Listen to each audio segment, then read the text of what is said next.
To all the guys breaking their backs, getting dirty,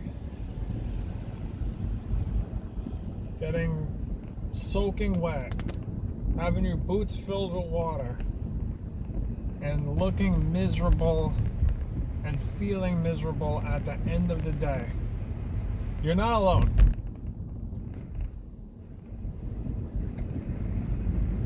I had a day like that today. And it makes you think, what's the purpose? Am I working this hard just to survive? Just to have some food on your plate? That's not the American dream.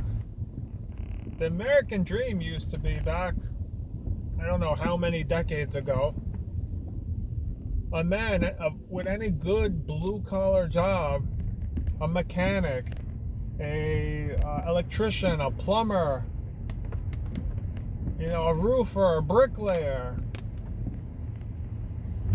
All of these people could have a good paying job that paid well enough to support a wife, support kids, get a home, live a good life.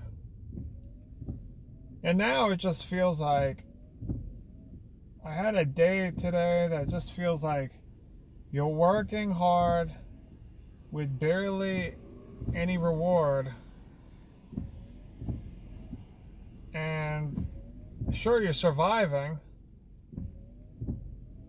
but nowhere close to achieving the American dream, not by these means alone. And that's not to say I'm not grateful. I am grateful because,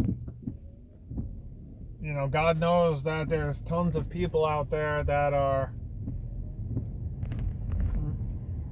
finding it hard just to survive and wish that they had a job where they could break their back and make some money to survive and put some food on the table. So, granted, I get that. I understand.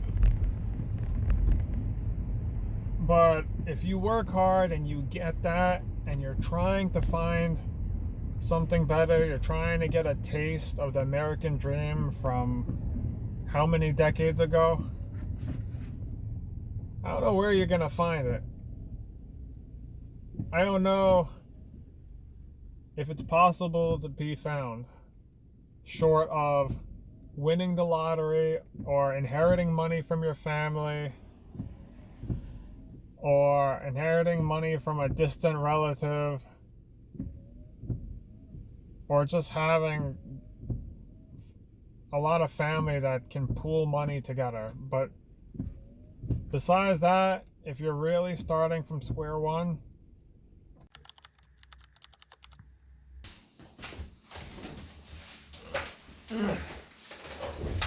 all right. And after a day like today, home for a nice drink, continue on with the video. So as I was saying, unless you have a bunch of family putting money together, basically you either have to get really creative, find some creative ways to make money within the law, right? Or work and just keep trying to get some type of job and use that as a stepping stone to the next big thing. Try to move on to the next thing as quick as possible. Some people suggest you stay in a job for life and you'll get promotions. No. You do research, take a job, work it in a few years, apply for a promotion, apply for something in another company, another job, another department, whatever it is. A couple of years, take your experience, put it on your resume, and move on. Because aside from doing that and hopefully having a job that you can reach some type of independence, for the most part, the American dream is dead. Now I'm going to bring up the article that I saw online. It's a crazy thing to imagine, a crazy thing to see. But we're going to bring it up now.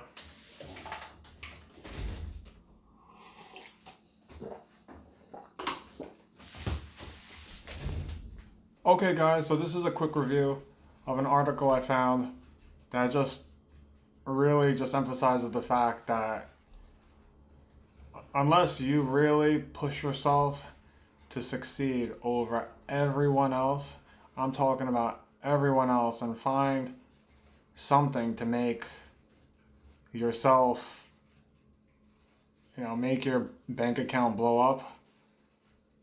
For the most part, the American dream is dead. And this isn't supposed to be a downer.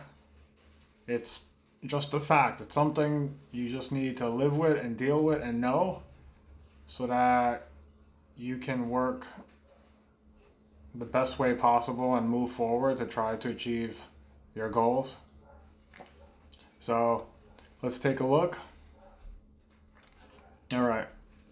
So we got here this article from Bankrate.com. I'll put the link on the description. So let me make myself smaller.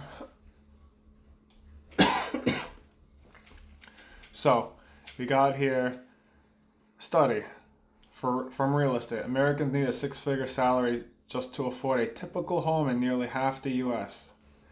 All right, so we'll go down, take a look at what I'm talking about.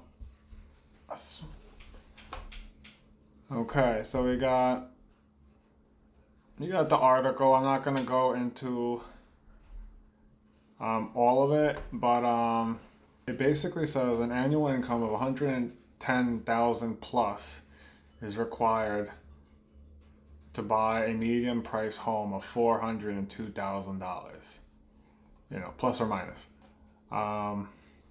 So you can go into all of the stats, but some interesting stuff is that it says here in Bankrate that Americans need six figures in 22 states plus Washington, D.C. in order to have a medium priced house of $400,000. And 4 years ago, that was still Washington, D.C., but only 6 states. You needed six figures in order to buy a medium priced home. New York being one of those states that I am making this video from. So it hasn't changed for New York, but it's definitely increased even higher. And if you go down,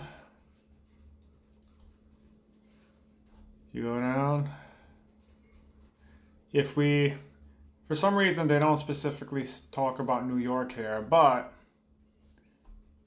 if we equate New York to California, I think California is way worse, but we're not far behind California. Anyone looking to buy a home in California, Hawaii, Washington, D.C., Massachusetts, Washington, must earn between $156K to $197K.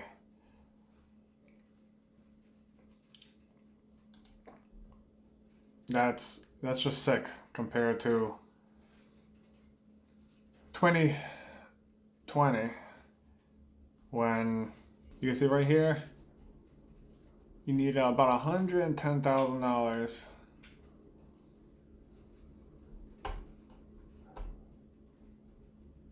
compared to 2020, where it was approximately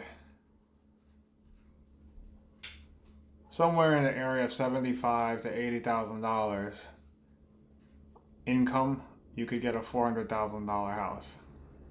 It went up 46% from 2020 until now, where you need about $110,000 plus to buy a $400,000 house.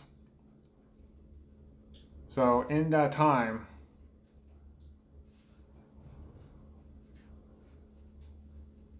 in 4 years, we've gone up 46%. on average.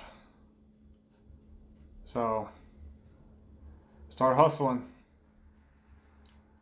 Alright, I hope this gave you a little piece of reality. A little reality check. See you on the next video.